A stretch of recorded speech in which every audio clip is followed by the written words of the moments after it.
नमस्कार, कैसे हैं आप सब? आपने सुना होगा कि 107 और 116 का नोटिस आया है। ज़्यादातर लोग कह देते हैं कि 107-16 का नोटिस आया है। अब क्या होता है 107-16 का नोटिस? क्या होती है कार्यवाही? कौन भेजता है 107-16 का नोटिस? इसमें आपको क्या करना होता है, ये हम आज जानेंगे। इसे हम सीआरपीसी के तहत भी जानेंगे और इसको एक प्रैक्टिकल फॉर्म में भी जानेंगे कि जब 107-16 का नोटिस आता है तो आपको क्या करना होता है। तो जब आपको सबसे पहले हम ये जानते हैं कि 107-16 कौन सा सेक्शन है, कौन से अधिनियम में ये सेक्शन है। चलिए, हमारी दंड प्रक्रिया संहिता मतलब हमारी सीआरपीसी में दिया है धारा 107 और धारा 116। अब क्यों लगती हैं ये दोनों धाराएं एक साथ? जब हमें नोटिस आता है तो 107/116 का नोटिस दिया जाता है। क्यों दिया जाता है ये भी हम जानेंगे। तो सबसे पहले हम जान लेते हैं धारा 107 को। धारा 107 सीआरपीसी कहती है जब किसी कार्यपालक मजिस्ट्रेट को, ध्यान रखिए वर्ड यूज किया गया है, जब किसी कार्यपालक मजिस्ट्रेट को, मतलब कोई भी एग्जीक्यूटिव मजिस्ट्रेट को जब कहीं से इंफॉर्मेशन मिलती है कि कोई व्यक्ति ऐसा है जो किसी जगह पे शांति को भंग कर सकता है, मतलब कोई हंगामा कर सकता है या हल्ला गुल्ला कर सकता है, कोई दंगा कर सकता है या फिर कोई ऐसा काम कर सकता है जिससे शांति भंग होना, हंगामा या किसी तरीके का शोर शराबा या पब्लिक को नुकसान पहुंचना या कोई गलत इफेक्ट पहुंचना, ऐसे कारण बन सकते हैं। तो ऐसे में कोई भी एग्जीक्यूटिव मजिस्ट्रेट मतलब कार्यपालक मजिस्ट्रेट अपने जुरिडिक्शन के अंदर, जहां उसका जुरिडिक्शन है और उसे ऐसी सूचना मिली है, तो इसमें 107 का आदेश पारित करता है।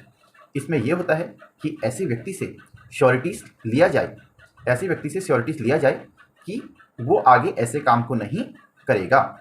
तो ऐसे में कार्यपालक मजिस्ट्रेट उससे कितने समय के लिए ऐसा श्योरिटीज ले सकता है? कार्यपालक मजिस्ट्रेट ऐसे व्यक्ति से कम 1 साल के लिए श्योरिटीज ले सकता है, मतलब 1 साल तक का श्योरिटीज ले सकता है।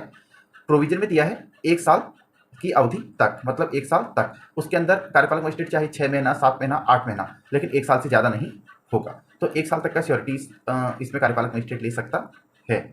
अब क्या होती है धारा 116? जब किसी व्यक्ति पर 107 का मुकदमा चल जाता है, इसे हम मुकदमा भी नहीं कह सकते, ये केवल एक मतलब दंडात्मक कार्रवाई नहीं है। 107-16 किसी व्यक्ति पे दंडात्मक कार्रवाई नहीं है, उसका मतलब उसको पनिश करना नहीं है। इसका मतलब है कि किसी व्यक्ति को गलत काम करने से पहले ही रोक लेना।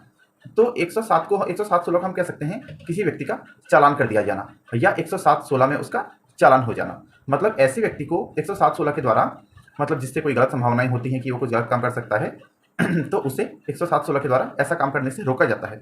तो आप इसे एक तरीके से निषेधात्मक मतलब प्रोहिबिटेड कार्रवाई कह सकते हैं, प्रोहिबिटेड प्रोसेस कह सकते हैं। 116 में क्या होता है, जब 107 में ऑर्डर हो जाता है तो 116 में मजिस्ट्रेट इस पूरे मामले की जांच करता है। धारा 116 के अंतर्गत ये जांच मजिस्ट्रेट के आदेश जारी किए जाने की तिथि से 6 महीने के अंतर्गत पूरी होनी चाहिए। अगर 6 महीने के अंतर्गत ये जांच पूरी नहीं होती है तो ऐसी कार्रवाई को उस 6 महीने के अंदर ही ड्रॉप कर दिया जाता है। अब धारा 107-16 में हमारा कौन सा ट्रायल की प्रोसेस अपनाई जाती है? धारा 107-16 की जब कार्रवाई की जाती है तो इसमें समन ट्रायल की प्रोसेस अपनाई जाती है। जब किसी व्यक्ति पर धारा 107 तथा 116 का मुकदमा चलता है तो इसमें होता क्या है, जब कार्यपालक मजिस्ट्रेट को किसी भी माध्यम से, चाहे पुलिस के हो, खुद के हो या किसी अन्य व्यक्ति के माध्यम से खबर मिलती है कि कोई भी दंगा, हंगामा, हल्ला गुल्ला या किसी भी तरीके का नुकसान पहुंच सकता है किसी भी चीज़ को उसके अपने जुरिडिक्शन के अंदर, तो वो 107 का नोटिस जारी कर देता है। उसके बाद जब ऐसे व्यक्ति को, जिसके नाम कार्यपालक मजिस्ट्रेट द्वारा नोटिस जारी किया जाता है, तो ऐसे में कोई पुलिस अधिकारी ऐसे नोटिस की तामील ऐसे व्यक्ति पर कराता है।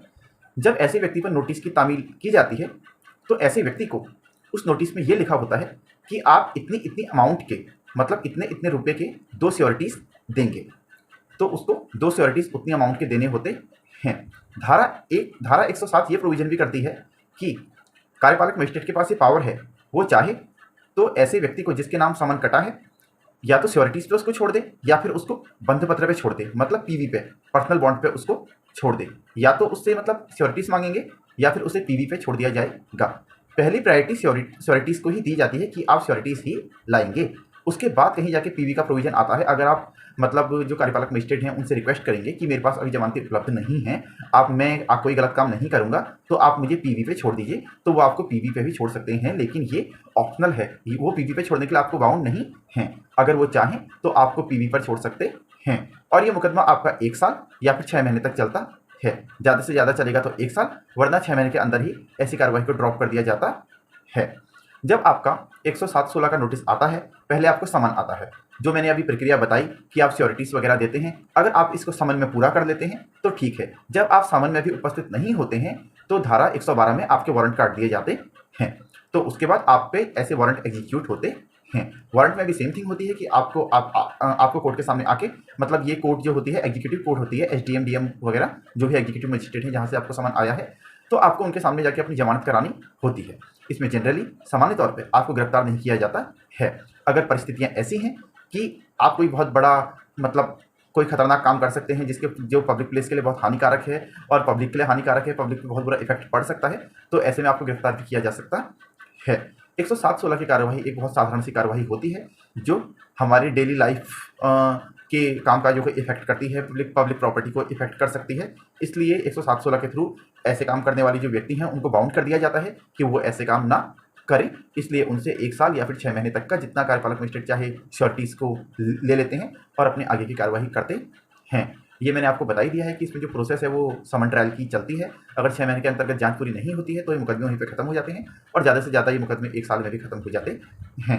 इसे दंडात्मक कार्यवाही ना कह के 107/16 का चालान कहा जा सकता है कि 107/16 में आपका चालान काट दिया गया है। इसमें आपको लेके जाने होते हैं 2 श्योरिटीज़, जितनी अमाउंट की आपसे श्योरिटीज़ मांगे जाएंगे और इसमें आप अपनी जमानत इजीली करा लेते हैं। इसके लिए आपको करना होता है एक एडवोकेट के थ्रू एक वकालतनामा लगेगा। वकालतनामा क्या होता है मैंने आपको अपने गाड़ी सीज वाली वीडियो में बताया है। वकालतनामा वो पेपर है जिसके थ्रू आपका एडवोकेट आपको कोर्ट में रिप्रेजेंट करता है, तो आपको वकालतनामा लेना होता है। बाकी जो भी डॉक्यूमेंट आपके श्योरिटीज़ वगैरह के होते हैं वो लगेंगे और बेल बॉन्ड वगैरह की प्रोसेस होती है। उसके बाद बचती है आपके एडवोकेट की फ़ीस, जो भी आपके एडवोकेट फ़ीस लेना चाहें तो, और साथ में कोर्ट फीस।